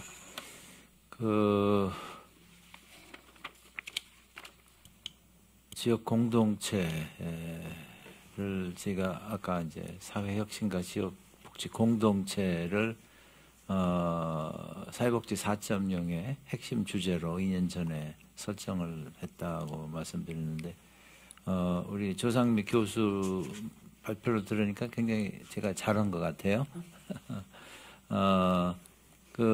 아까 장영진 박사가 잠깐 언급을 했습니다만 시카고 경제학과 교수인 라잔이라는 인도계의 교수인데요. The Third Pillar라는 책에서 세 가지 이제 기둥이 있는데 하나는 이제 정부고 하나는 이제 기업이고 하나는 이제 지역 공동체인데 커뮤니티죠. 그런데 이제 미국의 경우 정부 굉장히 강하고 기업 강하고 한데 커뮤니티가 상대적으로 약하다. 한국도 마찬가지인 것 같아요. 정부 굉장히 강하죠. 아까 말씀드린 대로 우리는 정부 주도 경제를 했기 때문에 정부가 강합니다. 그리고 기업 우리가 또 이제 수출 주도 경제 발전을 했기 때문에 수출 산업을 중심으로 해서 기업도 굉장히 강한데 우리가 이제 그 커뮤니티 지역 공동체가 약한 것 같아요. 그래서 저는 이제 제가 이제 사회복지 4.0 그 프로젝트를 2년 전에 하면서 사회복지협의회의 역할이 여러 가지 이제 사업을 통해서 그냥 지역 공동체 의식이라는 게 뭐 그냥 말로만 한다고 강화가 되질 않거든요. 그래서 여러 가지 이제 사업을 전개를 해서 공동체를 만들어가는 그래서 이제 조상미 교수께서 지금 정부가 강조하는 커뮤니티 케어 이것도 이제 지역 공동체가 강화되는 중요한 수단이 될 수 있을 것 같아요. 그리고 이제 사회적 경제도 마찬가지죠. 사회적 경제. 저희 이제 사회복지협의회에서 최근 지금 역점을 두고 하는 사업이 고향사랑 펀드라는 겁니다. 그래서 고향사랑 펀드는 그 지역 주민들이 십시일반 자기 이제 기부를 해서 그 돈으로 사회복지협의회가 중심이 되고 지방 정부가 뒤에서 또 이제 밀어주고 또 그것만이 아니고 그 지역에 있는 이제 기업들이 사회공헌 차원에서 밀어주고 해서 뭔가 공동체 지역 공동체의 문제를 해결하기 위한 프로젝트를 개발하고 그거를 추진하는 그래서 지역 공동체라는 것이 이런 여러 가지 이제 액션 프로그램을 만들어 가지고 그걸 추진하는 과정에서 공동체 의식이 생기는 것 같아요. 그래서 특히 그 사회복지협의회가 이 과정에서 중요한 역할을 해야 된다고 생각을 하고 제가 일본에 가니까는 일본의 시정촌 우리 같으면 시군구 사회복지협의회를 몇 군데 갔더니요. 그분들이 강조를 하는 게 우리는 주민의 사회복지협의회라는 걸 강조를 하다고요. 주민 전체에. 그래서 어떤 데는 주민의 한 반 정도가 사회복지협의회 회원으로 들어와 있다고 그래요. 그래서 우리도 이제 고향사랑 펀드를 기반으로 해가지고 다수의 지역 주민들이 매달 얼마씩 이제 매년 이제 돈도 기부도 하고 또 이런 돈으로 만든 사업에 이제 참여도 하고 하다 보면은 저절로 이제 시민 정신 또 지역 공동체 정신이 생겨나지 않을까. 그래서 사실 이제 다른 임팩트 금융하면 이렇게 머릿속에 들어오는데 이게 잘 머릿속에 안 들어왔는데 이것도 이제 좀 다양한 사업이지만 이런 사업을 추진하고 그 과정에서 주민들이 참여를 함으로써 그 기부금도 내고 또 자원봉사도 하고 이러면서 이 시민의식과 지역 공동체 의식이 함양될 수 있다 이렇게 생각을 합니다. 그럼 이제 4부 발표로 들어가도록 하겠습니다. 김정태 대표님과 이동영 교수님 차례로 한 10분씩 콜렉티브 임팩트와 사회가치 전달책에 대해서 발표해 주시기 바랍니다. 네, 안녕하세요. 소개받은 4부 컬렉티브 임팩트와 사회가치 전달체계를 쓴 김정태 그리고 곧 이어서 이동영 교수님 같이 발표드리겠습니다. 제가 맡은 곳은 2016년부터 그 진행됐던 발달장애 성인들의 자립을 돕는 집합적 임팩트 프로그램이 2016년부터 한 5년까지 지금 계속 되어가고 있는데요. 하나금융과 함께하는 하나 파워온 임팩트라는 프로그램의 그런 구체적인 시작들이 어떻게 됐는지에 대한 내용들을 제 챕터에서 많이 썼습니다. 그래서 책을 좀 확인해 주시면 그런 내용들을 많이 보실 수 있을 것 같고요. 저는 제한된 시간이라서 그런 프레임들이 어떻게 될지 말씀을 좀 드리겠습니다. 먼저 집합적 임팩트, 콜렉티브 임팩트에서 중요한 거는 이 콜렉티브 임팩트가 필요할 때와 필요하지 않을 때를 구분하는 부분에서 시작이 될 건데요. 이 밑에 보시면 간단한 문제, 그리고 복잡한 문제, 난해한 문제라는 세 가지가 있습니다. 여기서 난해한 문제에 적용될 수 있는 거가 바로 콜렉티브 임팩트라고 하겠죠. 그리고 콜렉티브 임팩트가 의미가 있는 것은 우리가 직면한 사회, 경제, 환경적인 문제가 워낙 콜렉티브 프로블럼이기 때문에 그런 난이도에 맞춰서 우리의 접근도 콜렉티브하게 가야 된다라고 보면 되겠습니다. 간단한 예를 통해서 심플한 거가 무엇이고 컴플리케이티드가 무엇인지 한번 살펴볼 텐데요. 심플이라는 부분들은 예를 들어서 여성 인재 채용이라는 문제를 겪고 있는 다양한 회사들에게 어떻게 보면 그 문제를 푸는 것은 그렇게 어렵지는 않을 것 같습니다. 일례로 인재를 채용할 때 그 여성인지 남성인지 성별 구분 그리고 학력에 대한 부분을 블라인드로 처리하고 명확하게 그 역량과 내용에 대한 것만으로 채용했더니 여성 인재의 비율이 굉장히 늘어났다고 하거든요. 그래서 어떻게 보면 회사가 이런 절차를 적용하는 걸로도 여성 인재 채용에 많은 변화들을 만들 수가 있겠죠. 두 번째, 컴플리케이티드는 여성 이사의 선임에 대한 것과 연결될 수 있습니다. 최근 세계에서 두 번째로 큰 거래시장인 나스닥에서 그런 상장된 회사들이 의미 있는 비율로 여성과 소수인종에 대한 이사회 선임이 없게 되면 상장 폐지에 관한 그 결격 사유가 될 수 있다라고 선언을 하게 됐는데요. 이런 여성 이사회 선임은 어떻게 보면 굉장히 선임만 하면 될 수 있다고 생각하지만 사실은 그런 여성 인재를 내부에서 길러낼 수 있는 시스템이 과연 있는 것인가? 그리고 여성 이사가 선임되더라도 그 이사가 실질적인 영향력을 만들 수 있는 어떤 이슈인가? 자, 이런 부분들을 해결하지 못한다고 하면 여성 이사를 선임하는 것만으로도 의미가 없을 수가 있습니다. 그래서 보다 장기적으로 중기적으로 내부에서의 여성 리더를 훈련시키는 것까지 필요하겠죠. 자, 그렇다면 컴플렉스 이슈는 저는 예를 들어서 경력 단절 여성 이슈라고 생각합니다. 여성분들이 결혼을 하고 일자리를 그만두는 대부분의 시점이 왜 그런가? 그런 부분들이 과연 회사의 문제일까? 또 경력 단절 여성만의 문제일까? 혹은 가족의 문제일까? 굉장히 복잡한 이슈들이 접근되기 때문에 이런 경력 단절 여성분들의 사회 재취업, 사회 재복귀에 대해서는 회사나 여성만의 이슈가 아니라 사회, 공동체, 가족 굉장히 복잡한 것들이 연결돼 있기 때문에 자, 이런 난해한 문제에 집합적 임팩트가 들어간다고 보시면 되겠습니다. 일정하게 집합적 임팩트의 5가지 구성 요소는 보이시는 5가지가 중요하다고 얘기하는데요. 하지만 이 5가지를 가지고 시작했던 많은 집합적 임팩트가 많은 어려움을 겪고 있는 것들을 저희는 보게 됩니다. 예를 들어서 공동 목표는 존재하고 또 지속적인 소통은 진행되지만 과연 함께 협업을 하는 협업 이상의 그 집합적 임팩트에 참여하는 기관들은 상호 강화적인 활동을 하는 것인가? 그리고 그 외에 중추 지원 조직의 어떤 백본 조직이 있는 것인가? 자, 이런 부분이 없게 되면 이런 집합적 임팩트의 효과들은 많이 어렵다라고 하죠. 여기서 집합적 임팩트와 협업이라는 콜라보라고 많이 하는 이 두 가지의 차이를 한번 짚고 넘어가면 좋을 텐데요. 크게 보면 3가지에서 차이가 있습니다.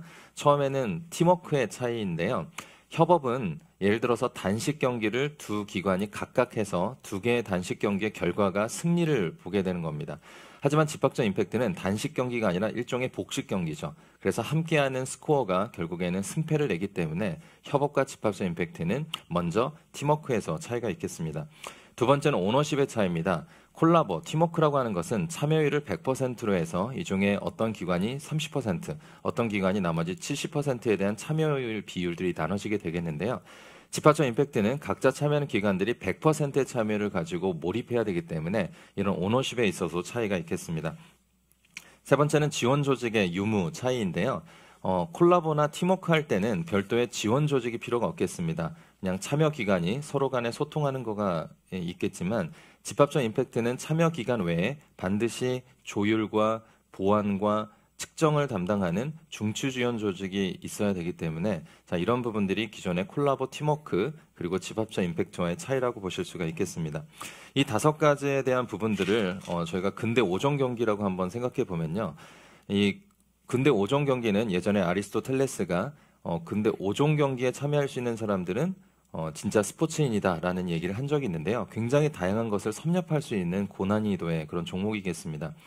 우리가 집합적 임팩트의 성공을 만드는 5가지 요소를 근대 5종이라고 생각해 본다면 이 각각의 경기를 통해서 필요한 지구력, 순발력, 근력, 빠른 판단력 등 굉장히 다양한 그 역량들이 필요할 거라고 생각하고 이런 부분들을 준비하지 않은 상태에서 집합적 임팩트, 콜렉티브 임팩트가 진행되게 된다면 사실 그 성과는 되게 미미하게 되겠죠. 자, 그래서 저는 여기서 골든서클이라는 개념들을 한번 접목을 시켜보는데요.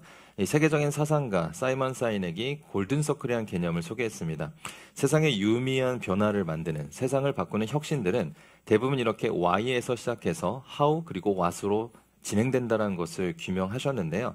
자, 이런 흐름이 아니라 거꾸로 결과물에 혹은 방법론에 집중하게 되면 자, 그런 부분들은 what이라는 저 바깥에 있는 것에 집중하게 된다는 거죠. 이랬을 때 유의미한 변화나 혁신들이 지속 가능하지 못한다는 것을 사이먼 사이넥은 골든서클에 대한 것으로 재정립을 했습니다. 자, 이런 개념들을 저희가 접목해 보면 집합적 임팩트와 그리고 골든서클은 바로 이렇게 연결이 되겠죠. 우리가 알고 있는 집합적 임팩트, 콜렉티브 임팩트를 구성하는 5가지 요소는 일종의 방법론이고, 그리고 우리가 참여하는 근대 5종 경기 종목이라고 한다면 이런 부분들을 실제 수행하게 돕게 되는 원천적인 Y, 세계관이 무엇일까? 그리고 그 공통의 세계관을 바탕으로 다음은 How에 대한 그런 프로세스를 우리는 동일하게 가고 있는가. 자, 이런 부분이 서로가 맞지 않았을 때 이 5가지 구성 요소를 맞춘다 하더라도 집합적 임팩트의 임팩트가 줄어들 수가 있을 것 같습니다.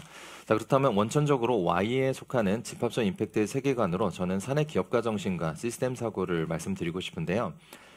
이 2가지 관점에서 다양한 참여 기관들이 서로 다른 생각과 다른 관점이 있게 되면 방법론을 아무리 돌린다 하더라도 성과를 내기가 굉장히 어려울 것 같습니다. 일례로 사내 기업가 정신은 굉장히 복잡한 문제를 풀기 위해서 여기에 참여하는 모든 구성원들은 자주적으로 생각하고 자주적으로 책임지고 또 결정할 수 있는 온전한 단위의 그런 체인지 메이커들이 참여하게 되어 있는데요. 근데 그렇지 않고 조직에서 그 정해진 것만 수행하는 분들만이 모였을 때 집합적 임팩트는 실제 진행이 되게 어려울 것 같습니다. 또한 콜렉티브 임팩트가 초점을 맞추고 있는 이런 사회 환경의 문제는 굉장히 복잡한 관념 간습 그리고 사회구조 패턴을 통해서 드러나는 문제이기 때문에 이런 본질적인 시스템 사고를 우리가 작동하지 않고 이런 시스템 사고를 작동하지 않은 기관들과의 협업으로 머물게 되면 콜렉티브 임팩트는 성과를 내기 어렵다는 부분이겠죠. 자, 그런 곳에 있어서 결국 문제 정의가 굉장히 중요할 것 같습니다. 어떻게 보면 Y라는 부분에서는 다양한 참여 기관들이 어떤 문제에 대한 동일한 문제 정의를 가지고 있는 것일까? 그 기관마다 그 문제에 대해서 동일한 내용을 가지고 있는지에 대한 부분에서부터 다르게 되면 아무리 하우와 화수로 넘어가다 하더라도 콜렉티브 임팩트가 성과를 내기가 어려울 것 같습니다. 자, 이런 기본적인 세계관 그리고 사내기업가들의 참여 그리고 문제 정의가 동일하다라고 했을 때 두 번째는 하우로 변화하게 되는데요. 이 하우는 그런 과정 속에서 과연 어떤 동일한 지도를 가지고 목적지까지 가고 있는지에 대한 부분이 중요하겠습니다. 자, 이런 부분들로는 변화 이론이 많이 알려지고 있는데요. 이 결과 이론이 아니라 변화 이론이라고 하는 것은 그 과정 자체가 진행이 되면서 바뀔 수도 있다는 것을 보여주고 있기 때문입니다. 일종의 동일한 지도를 참여 기관들이 함께 가지고 있는지가 중요하겠죠. 그리고 이러한 변화 이론에 따라서 중간중간 겪게 되는 많은 시행착오, 학습, 새로운 그런 성과들을 그 과정 속에서 녹여냄으로써 그렇게 진행되는 과정 자체에서도 변화가 있을 수 있다는 것을 모든 참여 기관이 받아들일 수 있게 된다면 앞서 저희가 확인했던 집합적 임팩트의 5가지 구성 요소라는 종목에서도 좋은 성과를 낼 수 있고 그리고 결론적으로 집합적 임팩트는 좋은 성과를 낼 수 있다고 저희가 볼 수 있습니다. 이런 구체적인 내용들은 저희 챕터에서 한번 확인해 주시고요. 또 진행하시는 이 콜렉티브 임팩트에 많은 좋은 성과를 다 이루시길 기대합니다. 감사합니다.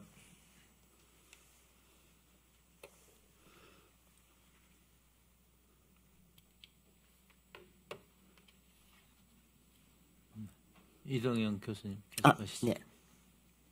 네. 띄워주시죠. 네. 안녕하세요. 사회적 가치 시대를 연다 마지막 부분 컬렉티브 임팩트 사례와 사회가치 전달 체계를 맡은 이동형입니다. 우리가 컬렉티브 임팩트 하는 거와 사회가치 전달 체계라는 것을 어떻게 연결시킬 수 있을까 이런 고민을 좀 해봤는데요. 컬렉티브 임팩트라는 것은 문제를 해결하기 위한 우리 솔루션이죠. 그런데 사회가치 전달 체계는 하나의 시스템입니다. 이 두 개를 연결시키는 것이 어떻게 보면은 같은 영역이겠지만 사실은 굉장히 다른 부분이죠. 그렇지만 제가 이 논의를 시작할 때 하나의 연결점을 본다면 이 두 가지 모두 복잡한 현대사회 구조 속에서 발생되는 난해한 문제, 앞서 김정태 대표님이 말씀하신 그런 난해한 문제와 복잡한 문제에 좀 구별해서 볼 때 이러한 것을 적절한 그 해법으로서는 이렇게 이 방향으로 갈 수밖에 없다. 이런 데서 공통점을 가지고 있다고 보겠습니다. 그런데 이 사회가치 전달 체계는 요즘 말씀하시는 사회적 가치 시대 이 부분에서 영감을 얻어서 보다 구체화되는 것이 아닌가 생각됩니다. 먼저 앞에서 개념을 알아봤는데요. 지금은 언론을 통한 사례를 좀 알아보고자 합니다. 사례를 알아본다는 것은 어떤 의미가 있을까요? 사례는 개념이 구체화된 결과이죠. 그래서 우리가 먼저 이 사례를 통해서 보다 구체화할 수 있다고 보고요. 제가 언론을 한 30년 정도 생활하다 보니까 언론이 우리 사회상을 반영한다, 이런 차원에서도 한번 살펴볼 필요가 있겠다 싶었습니다.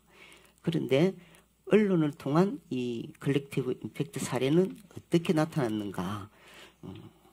종합적으로 보면 단편적인 보도에 그치고 있다, 이런 거고요. 앞으로 우리가 지속적이고 체계적인 보도, 우리가 사회적 경제, 이런 부분은 아주 지속적으로 보도되고 있고 우리 사회적 인식도 높아가고 있는데 비해 가지고 컬렉티브 임팩트 사례는 좀 간헐적으로 보도되고 있다, 이런 걸 봤습니다. 그나마도 보면 공익 미디어라고 할 수 있는 부분에서 좀 집중적으로 보도되고 있고요. 시기적으로 보면 2010년 우리 사회공헌센터에서도 관여하고 있었지만은 그 한국가스공사에 있었던 온누리 사업이 그 시초라고 할 수 있고요. 그 다음 포스코에서 진행한 두근두근 드라이빙, 그리고 그 방금 김정태 대표님이 발표해 주신 그 자폐성 장애인 자립을 위한 AIN, 이런 것들이 우리나라에서 볼 수 있는 사례라고 할 수 있겠습니다. 최근에 들어와서는 행복 얼라이언스라든지 그런 것들이 있었고요. 올해는 한양대에서 넥스트 임팩트 컨퍼런스라는 것을 소개하게 됐습니다. 이 자리에서는 처음 컬렉티브 임팩트 개념에서 그 개념이 소개된 그 SSIR 스탠포드 소셜 이노베이션 리뷰라는 잡지에서 그 처음 소개되었죠. 거기 편집인이 기조 연설자로 와서 소개를 하기도 했습니다. 자, 그러면은 이런 개념들이 그 사례를 봤을 때요, 과연 그러면은 한국의 컬렉티브 임팩트에 대한 사례가 있을까에 대한 점검을 한번 해보았는데요. 여기에 대해서는 국내 공익 전문가들의 의견을 수렴을 해보았습니다. 그 전문가들은 보시는 바와 같이 고대건 이노소셜랩 대표, 김민석 지속경영연구소 소장, 도현명 임팩트스퀘어 대표, 방대욱 다음세대재단 대표, 서명지 CSR 임팩트 대표, 서진석 행복나눔재단 그룹장, 신현상 한양대 교수, 최재호 현대차그룹 사회문화팀 책임 매니저를 선정했습니다. 물론 금방 소개한 김정태 대표님이 사실상 그 컬렉티브 임팩트에 대해서는 우리나라에서 가장 전문가지만은 책을 쓰는 부분에서 나눴기 때문에 여기서는 제외를 했습니다. 전문가들의 의견은 5가지 요소, 앞서 말씀하신 컬렉티브 임팩트의 5가지 요소를 어떻게 적용할 것인가, 이런 적용 기준이 엄격할 때는 사실상 아직까지는 국내에 마땅한 사례를 찾기 힘들다, 이렇게 이야기하시는 분도 있었고요. 무슨 소리냐, 그래도 우리나라에 이런 사례들이 있다, 이렇게 의견을 주장하시는 다양한 시각차를 보이기도 했습니다. 어떤 분은 NGO야말로 컬렉티브 임팩트 사례의 대표적인 사례다, 뭐 이런 이야기를 했습니다. NGO 자체가 외부의 자원을 빌어와서 다양한 협력 체계를 갖추지 않으면 일을 진행할 수 없기 때문이죠. 그런데 전문가들의 공통된 인식은 우리나라의 컬렉티브 임팩트 사례가 더욱더 확산되기를 기대하는 것은 똑같았습니다. 추천한 사례를 보니까요, 아래와 같이 고대근, 김민석, 도현명, 방대욱, 서명지, 신현상, 최재호 대표님이 각자 소개해 주신 부분은 여러분들이 표를 보시는 바와 같은데요. 이 부분에서 대부분이 본인이 직접 참여해서 진행한 체험한 부분에 대한 설명을 해주셨기 때문에 아주 디테일하고 우리가 이론적 토대를 넘어서 현장감을 느낄 수 있는 그런 사례들이라고 하겠습니다. 책 부분에서 좀 구체적으로 소개가 되어 있고요. 사회가치 전달 체계에 대한 접근을 하자면요. 이 사회가치 전달 체계에서 사회가치란 정의를 먼저 봐야 되는데 이 정의는 객관적으로 찾자면은 공공기관의 사회적 가치 실현에 관한 기본법 여기에 근거를 둬야 된다고 봅니다. 지금 국회 발의 중인데요. 여기서 이야기하는 사회가치는 모든 영역에서 공공의 이익과 공동체 발전에 기여할 수 있는 가치 이렇게 이야기하고 있습니다. 아울러 박명규, 이재열 서울대 교수님은 21세기 시대 정신이다. 혁신을 사유하는 원천이다. 이렇게 이야기하고 있고요. 사회적 가치 수련하는 주체는 무엇일까요? 우리가 보면 먼저 정부, 중앙정부, 지방정부는 정부, 공공기관, 기업, 시민사회 이런 것들을 들 수 있겠죠. 그 실현 영역에 있는 사람들은 우선은 사회복지를 담당하시는 분들일 겁니다. 그러면 우리가 어떻게 이 접근을 할 것인가? 사회가치라는 것이 전달 체계가 어떻게 되어 있나? 그 근원에는 1차적으로는 먼저 우리가 흔히 이야기하는 사회복지 전달 체계, 사회서비스 전달 체계 이런 부분이 복잡한 현대 사회 구조에 맞게 진화한 부분, 진화되어야 할 부분이 우리가 말하는 사회가치 전달 체계가 아닌가 저는 그렇게 봤습니다. 그래서 기존의 전달 체계를 보면 정부가 서비스 공급기관에게 지원을 해서 이용자 수혜에서 가는 중앙집중식 탑다운 방식이라면은 이 부분이 수혜자 중심으로 방향을 전환하는 과정에 있어야 된다. 이런 부분을 보여주고요. 지금 우리가 보고 있는 사회복지 서비스 전달 체계는 이제 사회가치 전달 체계로 진화되어야 된다. 그런데 실제로 사회적 가치 실현을 하는 부분은 현 상황에서는 동력이 많이 약해져 있는데요. 그 원인은 정부 주도의 사고를 진행했기 때문에 지자체나 공공기관이 준비가 좀 미흡한 것이 아니었는가 이렇게 보여집니다.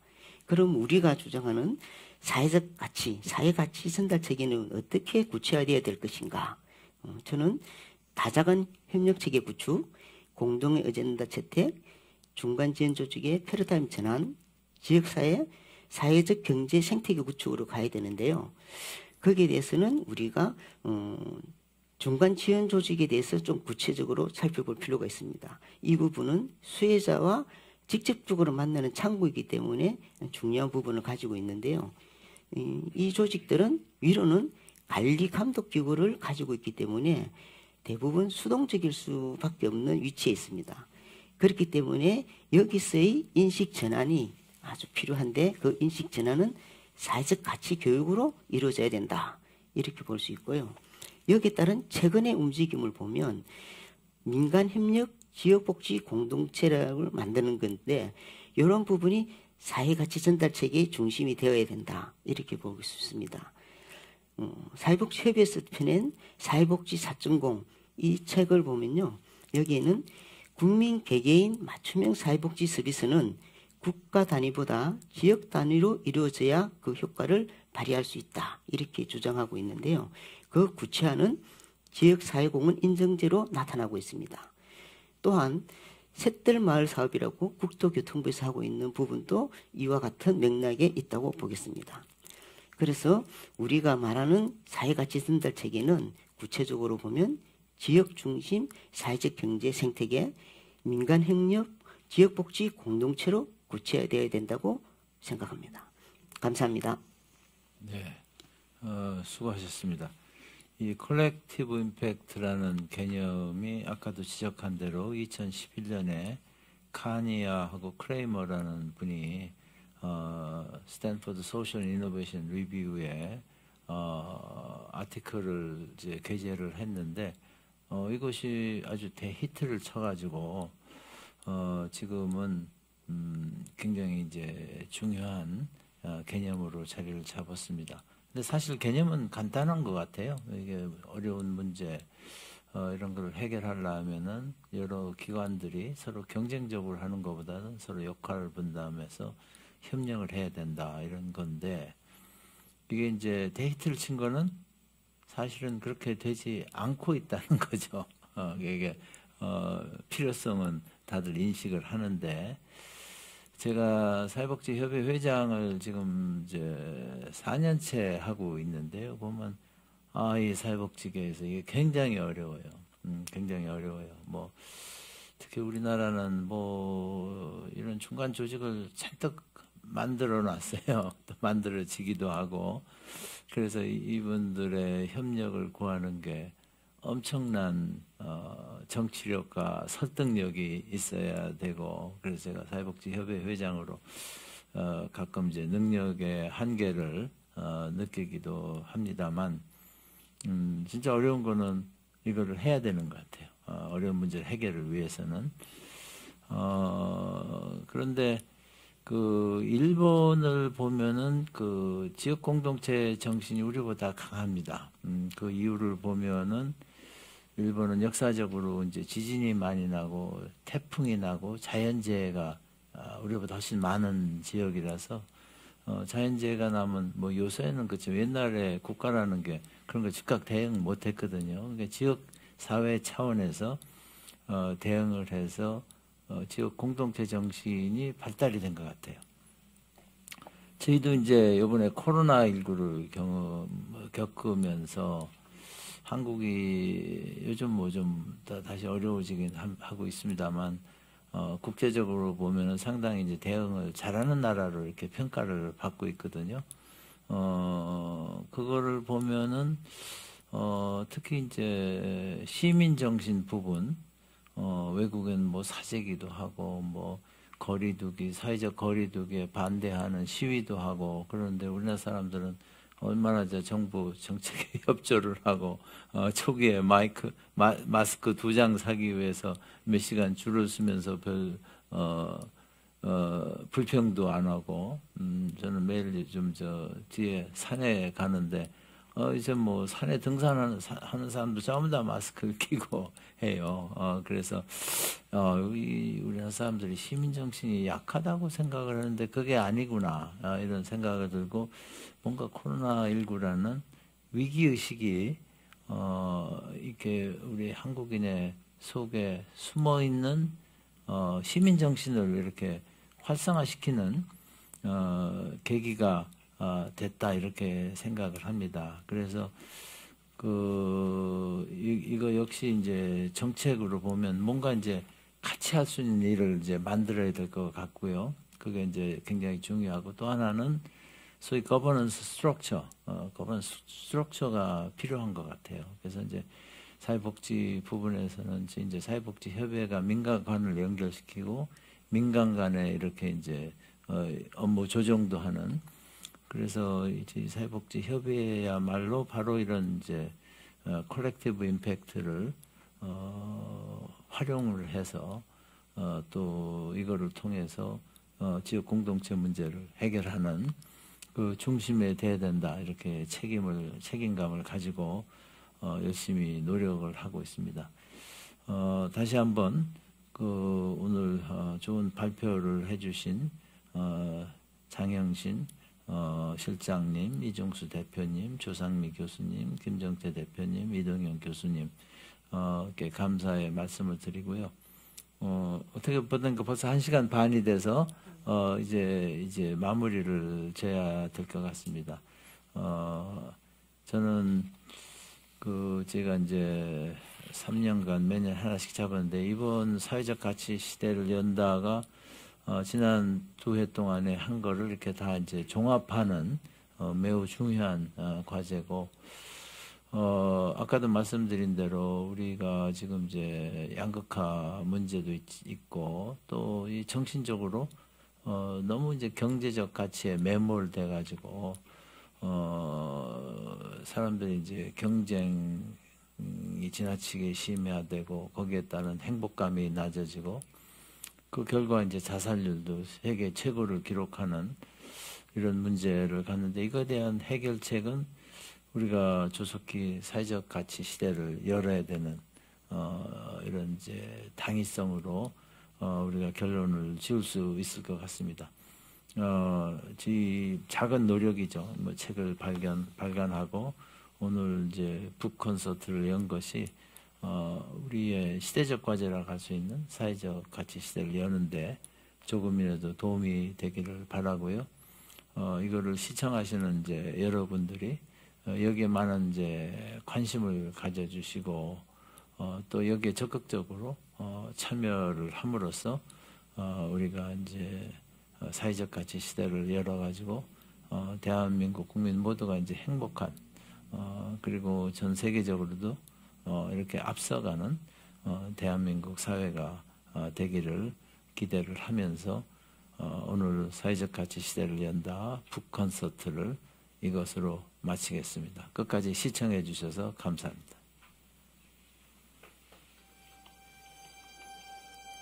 Oh, holy night, the stars are brightly shining.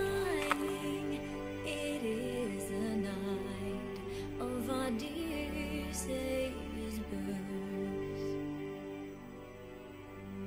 Long lay the world in sin and error binding, till He appeared and the soul felt its worth.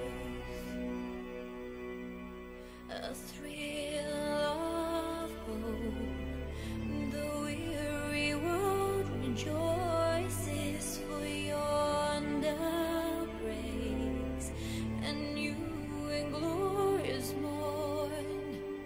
Fall on your knees,